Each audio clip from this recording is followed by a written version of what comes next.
Aloha I ka piko ke aloha, I pili I ka piko o mauna a wakea. I'm Kalani Flores, representing the Flores case Ohana. We collectively and as individuals of the Flores case Ohana request a contested case hearing to demonstrate why the Department of Health should deny the renewal application of NPDES permit HIS 000431 and why the permittee should be issued administrative and civil fines for violations as noted. 1. The permittee is in non-compliance with the permittee and the conditions of the permit. There's a failure in the application and during the permit issuance process to disclose fully all relevant facts, and there's misrepresentation of relevant facts in this permit. There's a determination that the permitted activity endangers human health or environment and can only be regulated to acceptable levels by permit modification or termination. And there are noted violations of the Federal Water Pollution Control Act, Federal Clean Water Act, Hawaii Revised Statutes Chapter 342D, and Hawaii Administrative Rules Chapter 11-54 and 11-55. It's undisputed that the original permit that was issued was for June 12, 2014, and it expired June 11, 2019. However, several land disturbance activities have occurred at the proposed 30-meter telescope project site and access way without a valid NPDES permit. Such activities have occurred between August and October 2013. Exhibit A shows heavy construction equipment that was on the mountain at that time and doing land disturbance activities prior to the issuance of a permit. Not only was land disturbance activities included excavation, grading, core boring, drilling, burrowing, and filling was occurring.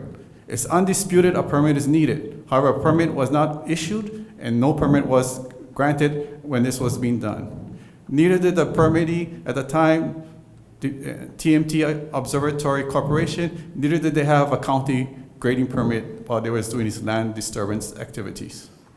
In addition, they failed to even have any best practices management.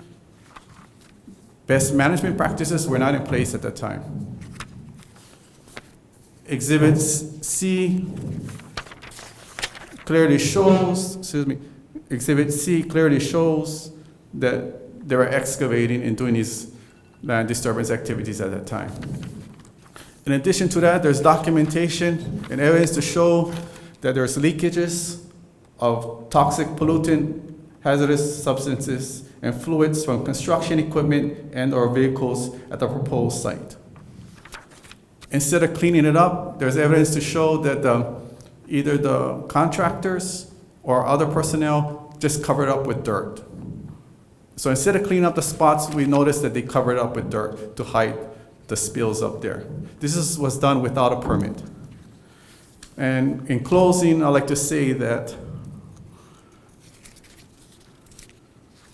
this is not the only time it has happened. When they had the permit, they did not, and they were doing activities, land disturbance activities on the Mauna. They did not follow their best management practices plan.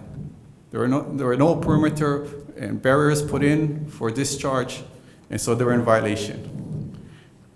And just within the last week after the permit expired, we also have documentation of land disturbance activities that were occurring on the project site and access way. And that's with the permit has been expired and the county permit had also expired. And one last thing before I close is that in the permit application, there's inaccuracies in classifications as noted. Whoever included this map knowingly included a map that's not a detailed map and not a close-up map. With this map, you cannot tell, and someone from the public can tell where the classification 1 inland waters are compared to classified 2 inland waters. However, if you were part of the University of Hawaii or the TMT project, you would know where these waters are. That's why the permit is inaccurate. Some of the waters are actually Class 1 inland waters, and those are the waters that are adjacent to the batch plan staging area and the Halepohaku staging area.